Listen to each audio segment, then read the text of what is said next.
Pots. I have no idea why I went southern on you on that one. I know, because I find it very difficult cooking for my wife each and every week. It's terrible. Do you like to cook it, honey? It's a tough deal. Yeah, I understand that. And she's always saying to me, Gord, what do you want for supper? And my answer is, I don't know. Whatever. Great. What a wonderful help I am as a husband. So, here's what we do. She's got a calendar. And she's listed. Forget breakfast. I make my own breakfast. I know what to make my own breakfast. Don't touch my breakfast, man, because I know how to make my breakfast. And she says, fine, no problem. Make your stupid breakfast. I don't care. Lunch, because I work from home occasionally, it's a sandwich. Easy breezy. Supper, that's a different deal.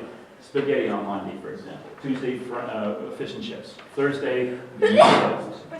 Fourthly, pizza. Sunday, I take her out, okay? But she orchestrates the meals. Then you are able to go and say, now I'll make a list of what I need to fulfill that schedule.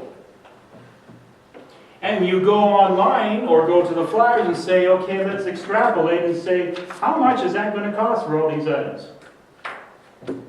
Okay? And you can go to flyers, and you can go even on the internet, for those of us that have computers and a printer, print out coupons. You can get massive amount of coupons for stuff these days. You can. Just print them out. Or put them on your cell phone, right? Tag it. Tag it and bag it. Bring it along.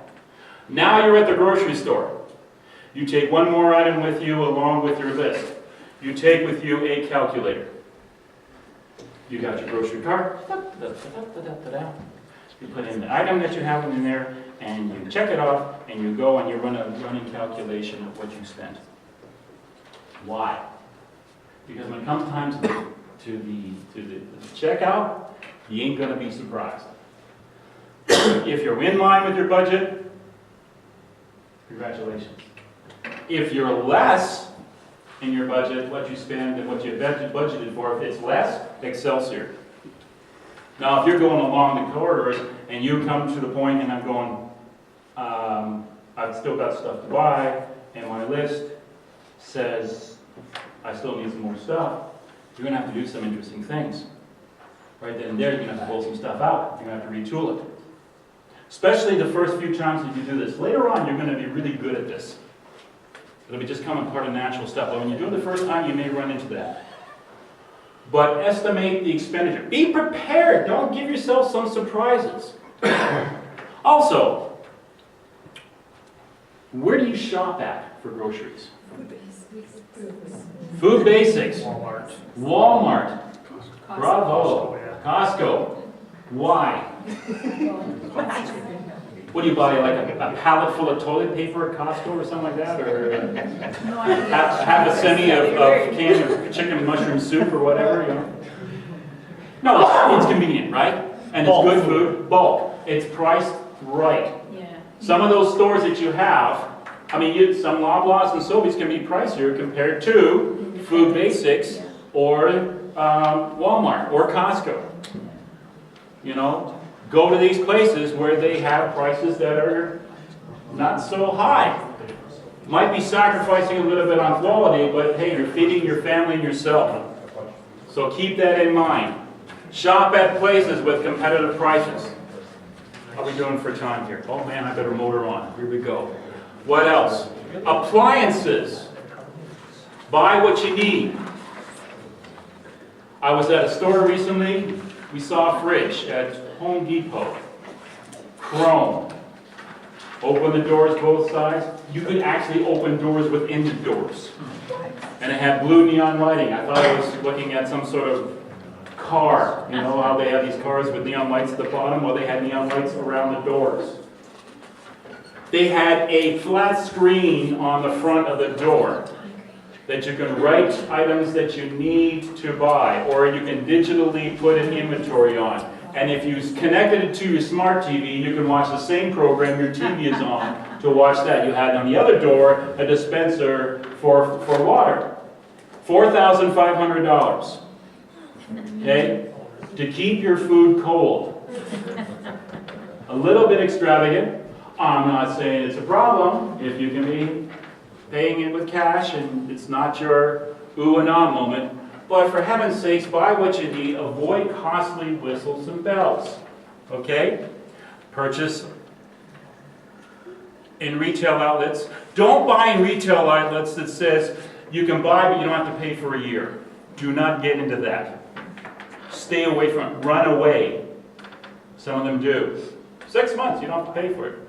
Because when the time comes to pay for it, the cost is enormous. The charges of interest that they do is way off the mark. Yes, Mark? I do have a question for that. Yes. What if you have something like that, but you, like, no interest, no payments, but you pay it monthly? Like, you have a plan, like, a year or whatever, but you pay it monthly, each month, that fits into your budget. It fits in your budget, but here's the thing. What happens if an emergency kicks in? You get laid off. You get sick. You know what? I'm a big fan of paying it up front, right at the very beginning. You pay for it up front with cash. I know this may sound bizarre. We'll work on this together this morning. You do that, you avoid yourself all of that. Because you see, if you start missing payments, that's where they're going to nail you. And they'll nail you big time. I know, because I've been there, and I missed a payment, and I swear I was going to get somebody named Vinny at my door within the next day with a lead pipe. You know what I'm talking about? They go after you like they're loan sharks. I'm not kidding. They're vicious. They have very little patience if you're a few days late. So don't even offer the opportunity to do that. I know it sounds convenient, but don't do that, because you're going to be in a real pickle when you do that. Buy on advertised or outlets. Carrying on. Technology. Only use what you need. I've got an i6. The reason why I have an i6 is because I don't want an i7, 8, 9, 10, or 10i. That's why. This works extremely well for me. Gives me the same signal. I mean, great. You know, I've got, I don't know how many gigs. I don't care. I can text my wife when I'm in trouble. Or to keep myself out of trouble, text my wife to say I'm going to be late. I can email, and I can answer a phone. And GPS, that's it. You don't need a lot of whistles and bells. You don't need unlimited data, drop-down, feed, regurgitate. You don't need that. Unless it's for your business. Then if you are, you better budget it. Keep away, watch out for technology. You don't need the most up-to-date whatever. Because guess what happens after technology? It becomes dead or obsolete, and we're not talking 10 or 15 years. No, 6 months. Oh, if you're lucky. This is a 2-year-old phone, and it is out of date. And they want me to do it. They want me to change. And I'm going, well, okay. I'll have to check with the fellowship first before that. But it won't be an i10XI. It'll be something, if it's a step up, it'll be a modest step up. I don't need, you don't need it, you don't buy it, right? It may sound, pardon language, sexy to have the most technology, the easiest, the most updated sector. But it's costly, it doesn't serve you well. Avoid the latest features. Home. Let's talk about a home here. Oh, this is going to be fun. Now, when you buy a home, they're going to look for a couple things. The down payment. And the more you have on a down payment on a home, the less you're going to have to pay for it. But the other thing is they're going to assess you based on your income. Now, there's something called total debt service. And when they go and they say, okay, look, here's your income. We have a limit of 37% of total debt service. Now, what does that mean? Okay, we're going to take what you're paying for your Visa, for your car payment, for your TV or whatever loan payments you have, and we're going to take the mortgage payment of what you want for a mortgage. And it can't go past 37%. That's called total debt service. And they're going to the max. And I'm saying, look, if you're going to start doing a mortgage, stay within the 25% of your gross income. So if it's at $100,000 you're making, it's $25,000 a year. If it's $50,000, it's at $12,500 a year, about $1,000 a month, that sort of thing. Stay within that range, not the 37, to reach your goals. Now, consider this.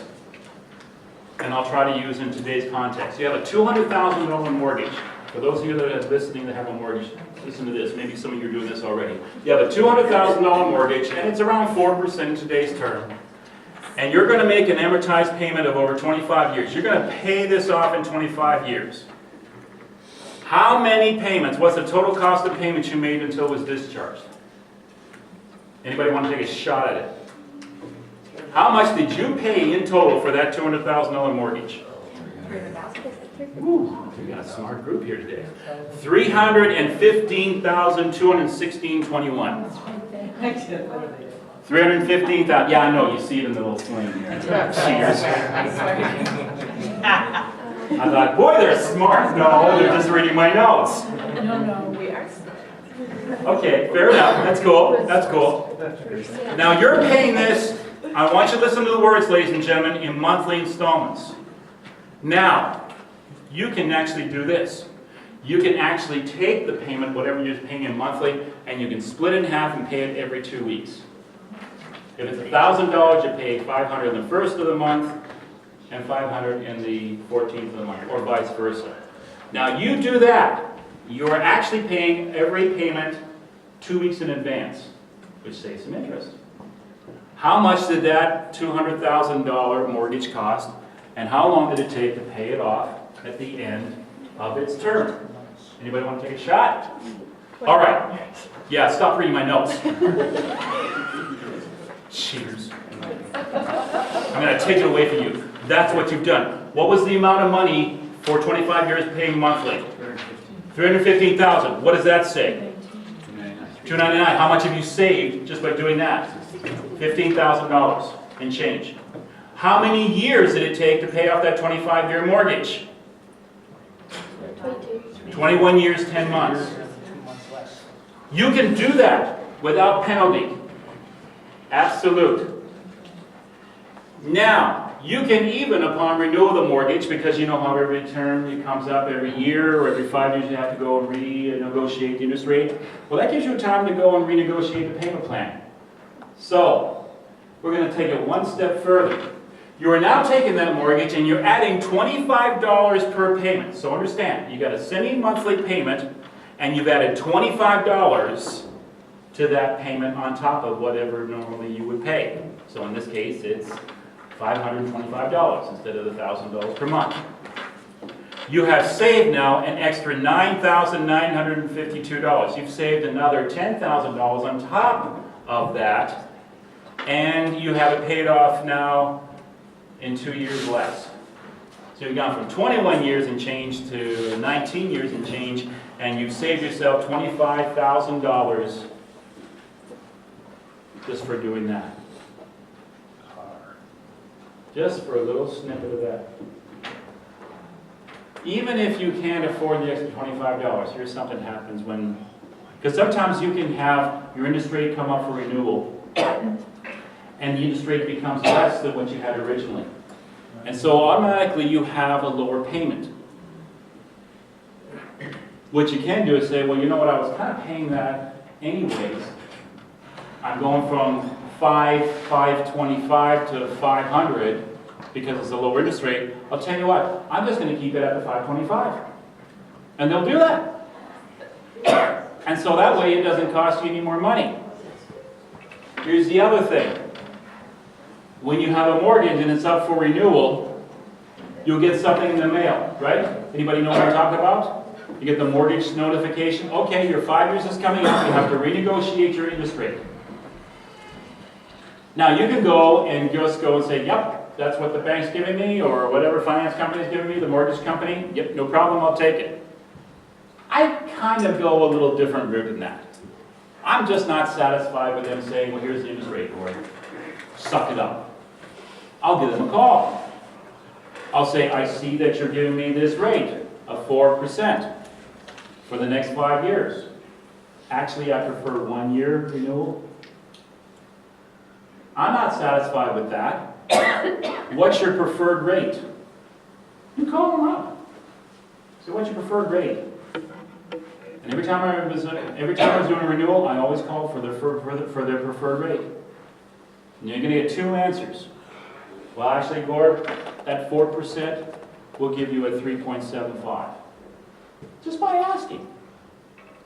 And I go, okay, I'll sign the form and fax it out at 3.75. Cross off their form, get 3.75. There's the other answer that I've had at one time. And it is, nope, that's the rate we're going to give you. And guess what happened to that relationship? Ended. Booyah, just like that. I thought, okay, thank you. And I went over to another institution. Actually, it was with the CIBC originally. No, I'm still with the CIBC for my bank, but I got my loans. I don't like that. And I went to another mortgage company, a mortgage broker, and I said, hey, can you give me a better rate than this? And he said, sure. And mortgage companies will do it, and they'll even pay the legal fees for you, and the transfer fees for you to get your business. And you go and you make sure you get a company that says, yeah, you can call me and we'll talk about preferred rates because of our posted rates is on the paper. We'll give you a preferred rate. There are companies that will take you on. Absolutely. And you save 1%, you can save a lot of money. 0.25%, you can save a lot of money just because of that. Questions? Yeah, Gord, why did you say you prefer one-year terms? To be honest with you, I have found that the interest rates were finding themselves low and were staying low. We've had interest rates low for quite some time. But it's the opposite now, where they're trending upwards. They're starting to come up a little bit. But I will tell you that the economy is so structured that they want low interest rates to keep people spending for profitability companies. I actually stayed 1 year. I used to be a 5-year, die-hard, lock-it-up for 5-year guy. And after a while, I thought, you know what, the interest rates are staying low, and you can have a lower 1-year rate than you can a 5-year rate. And I've just found that the lower 1 years for me every year was sufficient. If you're at a 1 year, you can easily lock it up. You can have something called variable that says, we'll have it a lower rate for 6 months, but you call and you want to lock it in for 5 years, booyah, we'll do it that way. But that was just me. I actually liked 1 year, and it served me well because it gave me a lower rate of interest, and the markets were staying low, and they allowed me to go and keep within that range. That's why. Yes, What Mark? do you think about the totally open one where it fluctuates monthly? It's variable, but it's not just 36 months. Yeah, you can have that too. I like the little locked in though, Yeah. so I'm going also on the opposite side. Depends on whether the rates are going up or down. That's right. And the variation really didn't make much of a difference. It certainly kept me from having a jolt if I had 1 year versus a variable. Because they fluctuate consistently. What we had, you could pay off also without any penalty. That, if you have that in plan and you can lump sum dump in, that's a great way to avoid any costs. Up and down. Yes, that is the one side. But you have to really have the plan to pay it off in lump sums. Yes. Because if you don't, it's not going to work out well for you. Or to the advantage of. Clear? Car. Buy what you can afford. If you're financing, don't do it too long. I say generally 5 years if it's a new car. If it's a used car, you've got to go shorter, because guess what happens after a few short years? It breaks down like crazy, absolutely. I'm not a big fan of leasing. I really haven't. I've tried leasing, and it doesn't work very well if it's for tax purposes. Now, I bought extra kilometers. You know what I'm talking about? Where you lease a car, you set up a payment plan, but they say you can only travel 24 or 20,000 kilometers a year. Give me a break. You know, I'll do that within a half a year because I was in business. So I bought extra kilometers. The problem was when I came to bring the car back after my lease term, I had credit of unused kilometers that I bought. Right? Well, I got compensated for those kilometers, but not at the price I paid for it. I think I paid something like 20 cents a kilometer, and they gave me back 10 cents a kilometer. That was the last time I leased a car. It's not always the best route to go. And when it comes time, yes, you can buy a car, but then you're probably going to get into debt to buy out the lease. And then you're going to be in debt for maybe a couple of years just to buy out the lease, because you got a loan to buy out the lease. So I generally go buy it off. Best time to buy a car, when is it? Do you know? December. Huh? December. December. Thank you very much. Collect. 2 for 2. Go get it on the muffin. Can I have bananas? Have a banana, I don't care, go crazy, girl. Why is that? Because they want to, it's year end, and they have their quota. Absolutely. So they want to give you a good deal, and so December is the best time. And Wednesday, if the car's made on a Wednesday, it's the best day to purchase it. Just the car that's made on a Wednesday. Really? And it's sometimes written inside on the side of where the VIN is. Yeah. So did you hear that? Wednesday's a good place to buy before Christmas. And it's not only because they just... When it was, buy a car that was made on a Wednesday. Made on a Wednesday, I'm sorry, thank So you. made on a Wednesday, because Monday you get to work and you're all like half dead, and just like, you're not totally. Yeah, they're not getting over hangover, And right? Tuesday- Yeah, I know. Tuesday you're a little bit more liquid, Wednesday you're at your peak, and Thursday you can't wait for the weekend, and Friday's the. Okay, duly noted. Buy a car that's tagged Wednesday. Made on Wednesday. All right. But you know why December is good? Is because they want to get rid of their year-end stock. It's cold. Yep, it's quota and getting rid of the year-end stock. You can get executive-driven cars. What do I mean by executive-driven cars? They were like leased to just, They were just driven by their own staff, their own executives. You know, they've got 15, 20,000 kilometers on it. Don't go too high, but 15,000 for a much reduced rate. Because when you buy a brand new car yeah, and you drive it 1 kilometer out of the parking lot, depreciation. the depreciation kicks in like crazy. You've just devalued it probably 10% just by driving it right off the lot when you own it. It doesn't hurt to buy an executive-driven car used. Buy a used car. Utilities, use wisely. Okay, again, you don't need the plans.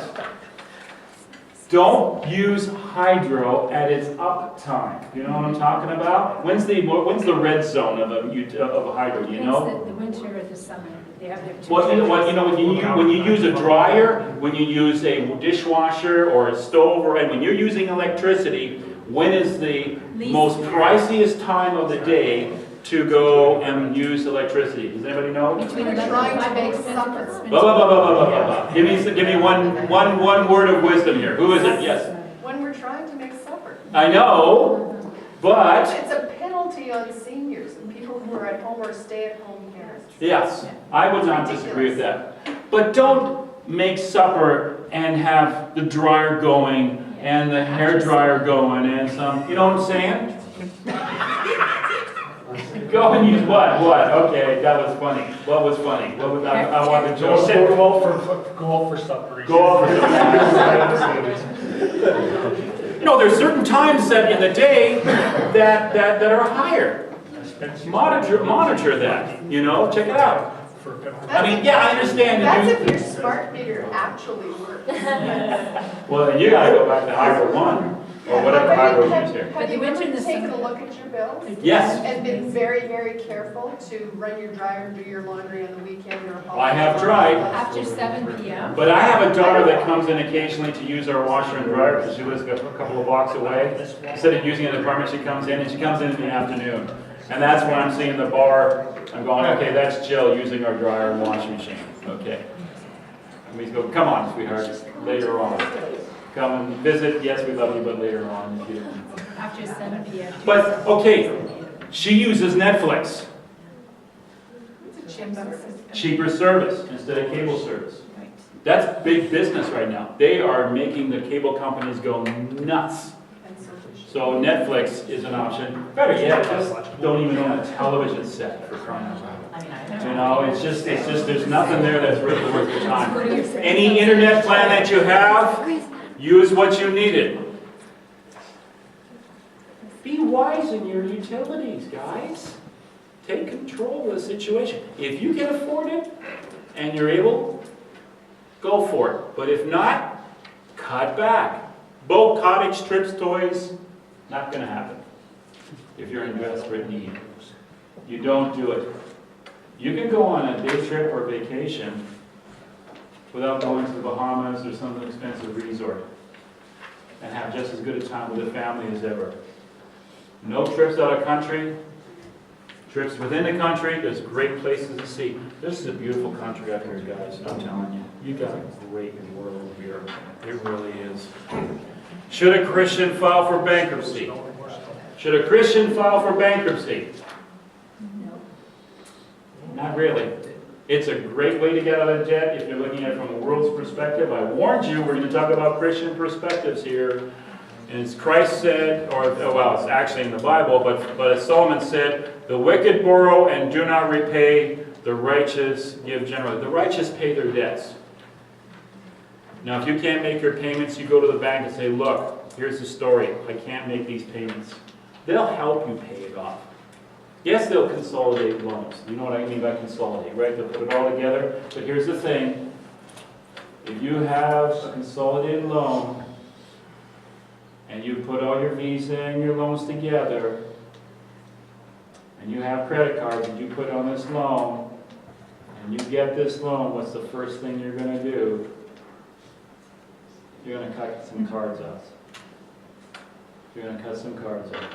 Because the biggest problem with people in consolidated loans is that they got the consolidated loan and then say, oh look, we've got room to spend money, and then they get more debt. All right? You're going to get rid of some debt, and that means you're not going to use it ever again. We're responsible for the debt that we owe, and we take refuge, and we do planning, and so we budget. And that's what we're going to talk about. But I'm going to take a 5-minute break before we do that as we carry on here. Is that okay? Yes. So why don't you take a break, whatever break you want to break, and then we'll carry on, and we've got a budget sheet, so we're going to talk about that too. My goodness. Go upstairs and grab one upstairs. Right upstairs and someone was there. I was so embarrassed. You look around and be like, Thank you. maybe shower.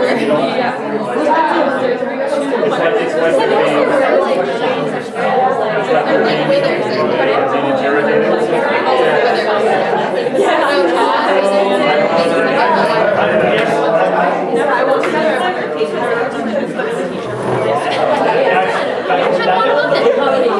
won't what are they?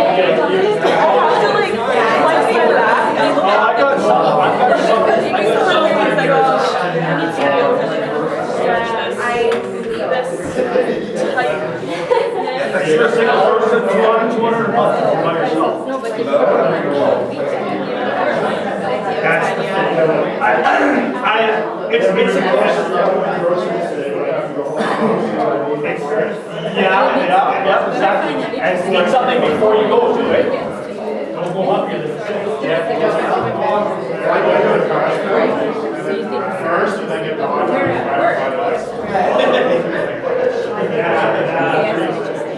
I try to that way. Now it gives us that buy and sell stocks and mutual funds and segregated funds. I swear to you, you have to watch people and hear them speak. And they generally put you on an amazing meal or lunch out front first. So you're there and you're having food digest, and then they come in with a lot of talking about whatever, and it's just good. And I now have a place because you can actually go so I try to keep it their stories her expressions on her face that like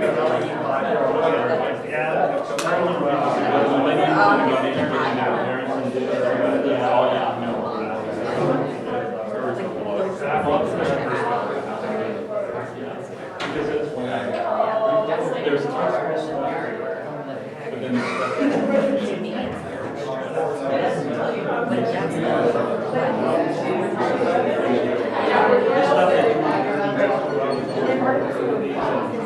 cell phone and calling that moment on that.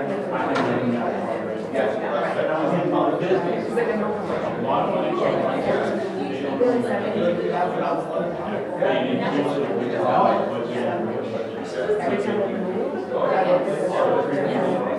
Options and go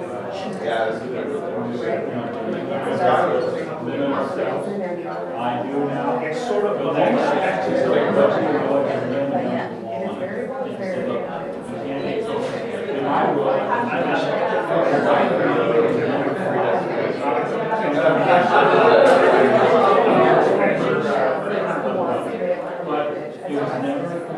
I try to and I always keep the spectrum on my hand. Okay, so yeah, I'm on the road trip. Okay, right, okay, great. Okay, cool.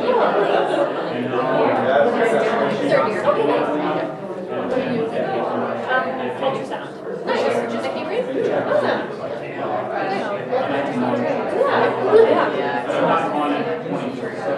I'm horrible with names. I'm gonna ask you again. Natalie. Okay, Kim. Oh, probably ask you another like 3 or 4 times. Okay. I kind of belong in like 3 syllables. I mean, it's a lot. On a personal basis, I'm horrible with names. Yeah. No,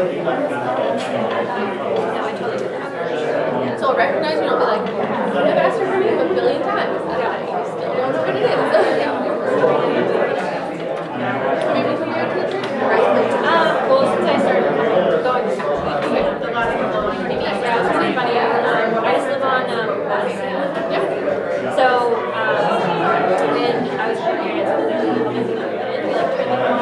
and God's like, oh, there's a nice church right there. I was like, oh, very convenient. I'll check it out. Perfect. So yeah. I love it. It's nice. Yeah, it's nice. Okay, folks, we're going to start in 1 minute, please. I know you want to have things done later on. 1 minute is enough time for me to get my coffee refreshed and then we're on. Yeah, I'm like 5 minutes away from the 10th.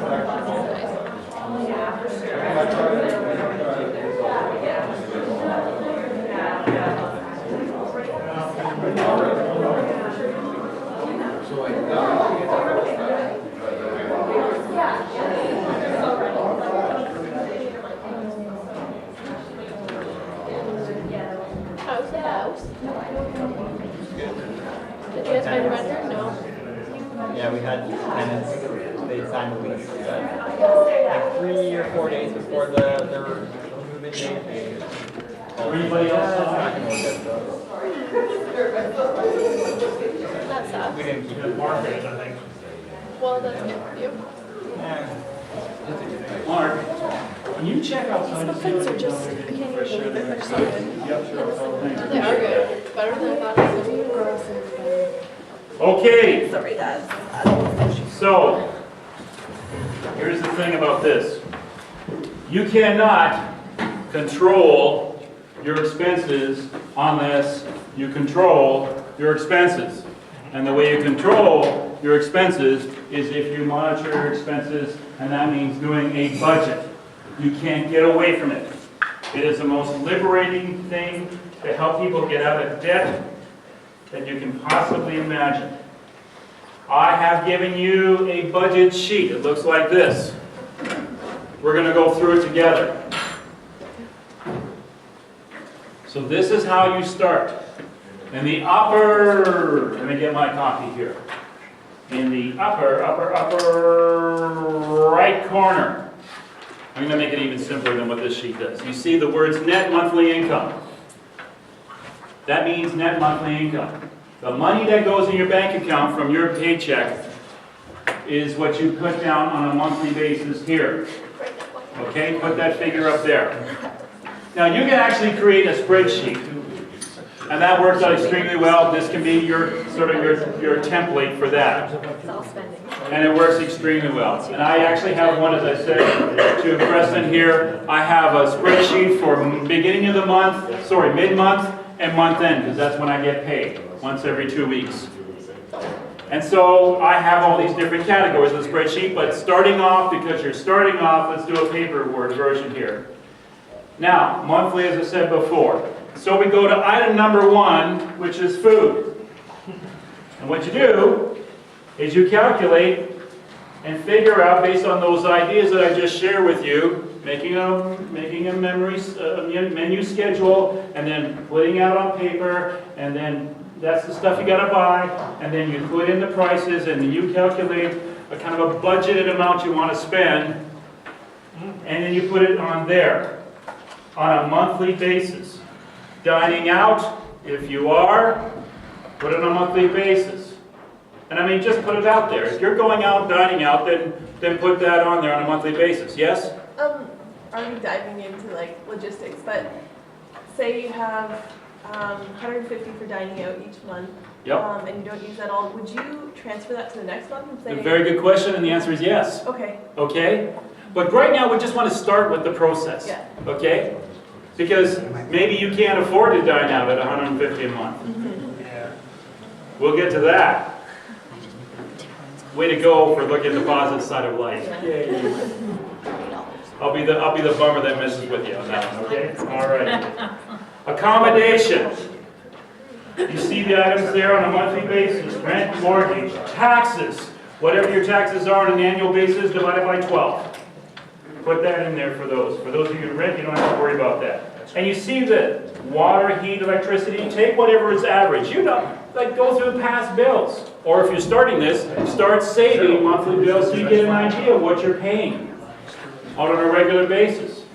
Heat gets more expensive in the wintertime. Accommodate accordingly. Water gets more expensive or electricity gets more expensive in the summertime. Accommodate accordingly. Just right now, do a real life situation. Sorry. Personal expenses, number 3. So, stuff like laundry and cleaning, haircuts. Like me, I don't have to pay for that. There you go. But you know what? For that stuff that you don't need to pay for or you're dealing with, don't put it in. That stuff that you are, put it in. Well, I don't know, Gord. Well, then get kind of like an annual idea and divide it by 12. Put it into a monthly construct. Yes, Mark? Would laundry include like your soap and your sheets, or is that like if you Dry cleaning. sheet? Dry cleaning? Okay. Okay, that's laundry. That's how I define that. House cleaning stuff like detergent, soap for the wash machine, that's part of a grocery thing. Okay. Okay? Fair enough? Good question there. If you have to pay for your own drug and dental plan, you put it in there. Most people have an employee benefit plan, but most people know they got to pay for that too. So deal with those items as well. Personal. Transportation, you insert the car, the cost of the car, the lease, the loan payment, insurance. Oil and gas is fluid, pardon the pun, but you go on a monthly basis, and if you go annually, if you want, you know what it takes to drive on a weekly, monthly basis. Weekly basis times 4, monthly basis. You always want it on a monthly basis because you're comparing it on a monthly basis. All right? Carrying on, what else we have here? Household furnishings, number 5. These are for the items that you actually bought that you were on those retail outlet plans where you bought a TV on a payment plan or a fridge on a payment plan or whatever. Put the payment in. Not what you would like to pay, put the payment in there. Okay? Carrying on. Recreation. This may take some doing. When we talk about recreation, we're talking about holidays, stuff like that. I generally say, look, take an annual amount, whatever you feel that you'd like to have for a vacation or recreation. And recreation actually is not only stuff like, well, it's not vacations, it's like books, hobbies, alcohol, tobacco, marijuana, I guess if you want to add that in now too.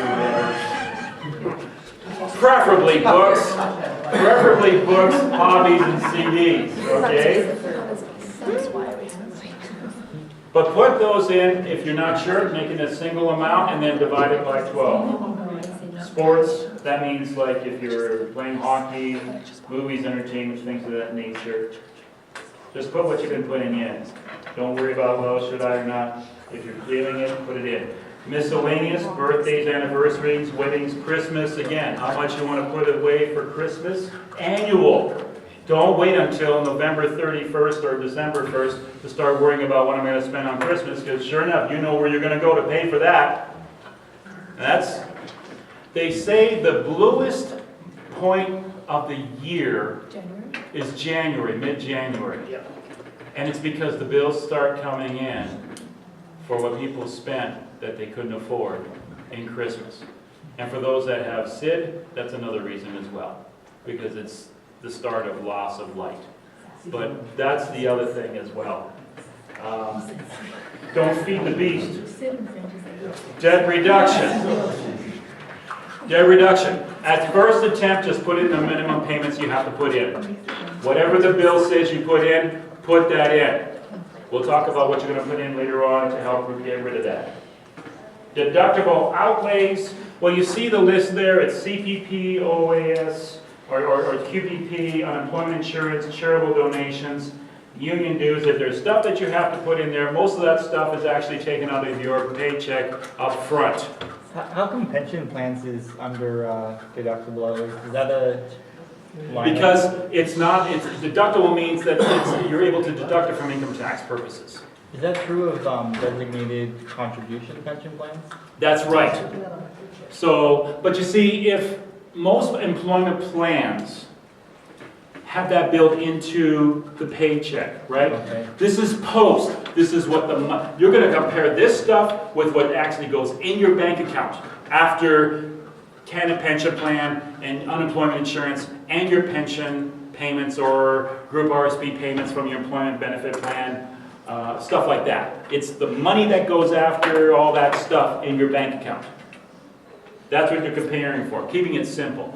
If you want to get over creative, then you can go in that direction. But then you got to compare with your gross income. You see, and I'm just trying to keep it simple for you, just to get it started.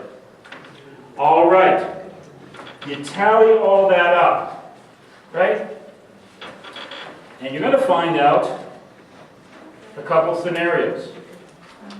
One, if you have a surplus and that the amount of money that you spend is less than the amount of money that goes into your bank account, yay you, Excelsior, congratulate yourself. If you're flat, that what you spend and what you get coming in is no deficit or no surplus, great, good to hear. Now if you're door number 3, you have a deficit, in other words, the figure at the bottom of that shows how much you spend is less than what's up in the upper corner, then we have to do some more work. Boo-hoo. So what do we have to do for that? First of all, look at ways to reduce your cost of living. Cancel the items that are non-essential. So if you're spending $150 going out to dinner and you have a deficit and she's not listening to me, there you go, hello. Logistics. If you're spending more and you're dining out, you got to fix that. You got to take it out. I actually prefer Happy Meals. For 2 reasons. You get a nice wrap, you get healthy food from McDonald's of all places, and you get a toy. Wow. I'm a happy boy. Yeah. Goes to my kids, of course, and grandkids, but reasonable. You don't have to eat always at a 5-star restaurant. It's nice, and you can afford it someday. Great, good for you. But if you can't afford to go out and have fun, you can't afford to go out and have fun. You can buy fun without paying for it. There's stuff that you can do that's fun. Yeah, whatever. Okay? If you got a gym membership and you can't afford the gym membership, you better start canceling it and learn how to jog. You can do push-ups in your basement, you know. I'm sorry, that sounds crazy, but I'm serious. Go and take the stuff that is not needed and take it out until this thing works for you. That's what this whole deal is. Look for ways to eliminate costs. How many times have you gone on a Monday morning driving and you see the lineup at Tim Hortons? You know what I'm talking about? There's a long lineup first thing before everybody starts work at Tim Hortons. Now I wanted you to think about this. How much is an average cup of coffee when you buy it in the morning? $2. $2. Okay. So, you're buying, if you stop off at Tim Hortons first thing in the morning, you're 5 days a week, you're buying 5 cups of coffee at $2 a hit, first thing in the morning. How much money have you spent in a week for coffee? $50. $10. Big deal, boy. You work 50 weeks a year, say for example. Keep it simple. How much have you spent on coffee going to Tim Hortons first thing in the morning, every morning while you work for a year? $500. Is there a way to avoid that? Yes. How? Make coffee at home. Make it and take it. And you're- Simple, simple. You can do it a lot cheaper. Oh, I'm paying for coffee at home. Yeah, but you're not paying $2 a cup. Now, let's add another feature. Let's say you are actually buying your lunch at work or outside work each and every day. And let's just go a little bit extra than a Happy Meal. You're spending $8 a hit each day. So you are spending $2 per morning for a coffee. You're spending $8 for lunch each day because you're buying it. You're spending how much per day? $10. $10 per week. That's $50. $50. Very good, Colette.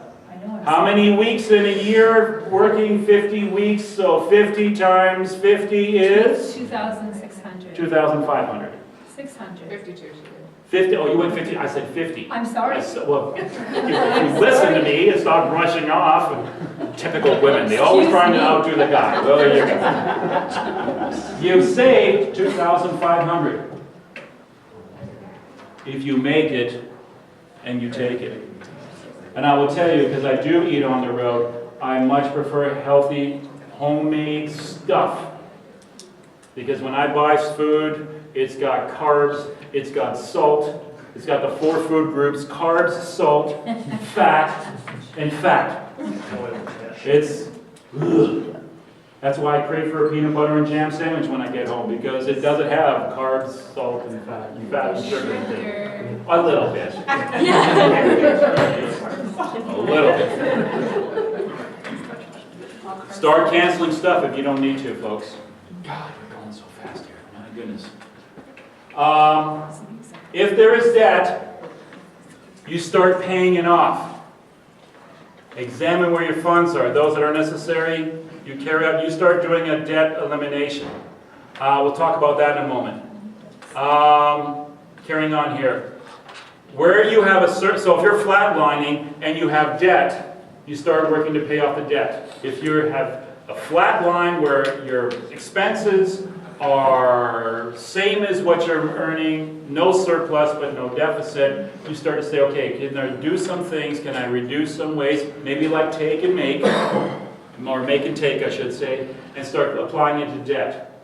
If you have a surplus, then you can look for other things that you can do. Maybe you're not giving. Well, here's a great place to start giving.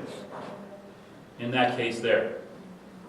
Now, that's the budget part. Now we have to start applying this to say, I need to start getting to financial freedom here. Ready?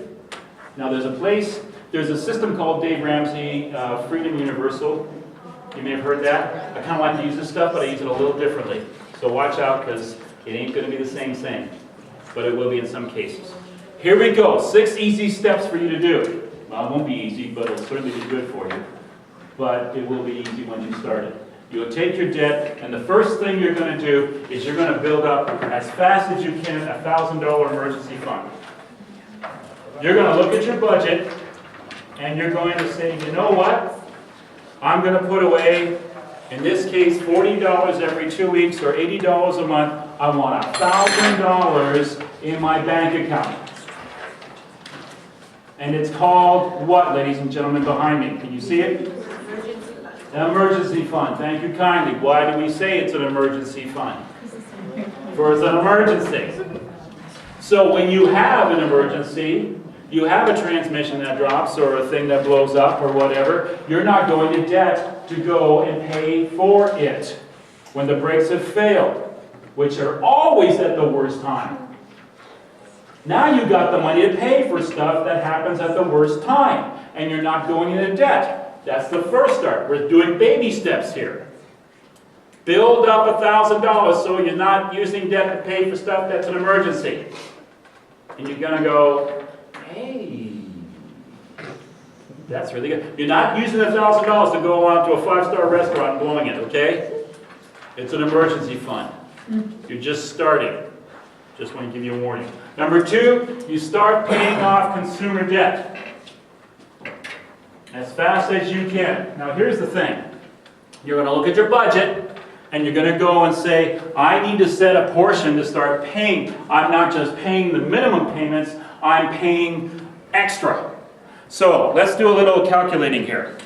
I can write on this, right, Pastor? Yeah, that's for you. You got a card. Not with the permanent markers. that has $2,000 in the balance and its rate of interest is 8%. You have card number 2 that has $800 in the balance and it's at 19% of rate. Which one of those cards are you going to, actually, sorry. This is 18%, this is 9%. You got 2 cards. 2018, you got 1 card at 8%, or 9% in this case. Dave Ramsey said you would do the 800 first, then the 2,000. Why? Because then you would pay off the 800 first, and that money would go to pay off the 2,000. Yeah, but look at the interest rates you're paying here. You're at 18%. You're going to pay off more here at 18% than you would at 9%. No, I'm saying that's what Dave Ramsey, but I would go after the higher interest rate. You would go for the one, you would go for the $800 one first. No, Susie Orman says you should always pay your highest percentage first. Ah, And then you go to the next one and then you pretend you still have that. Okay. So then you continually to, you paying off, you just pretend you still have it. Who says Susie Orman, right? Yeah. She says this. 18%. Dave who puts up their hand for this? All righty. Dave Ramsey says this. Who's up for that? $800 first. You're absolutely right. You're absolutely right. And it has nothing to do with interest rates. Do you know what it is? Success. Bigger amount. Oh, 'cause How do you eat an elephant? One by one. And where do you start?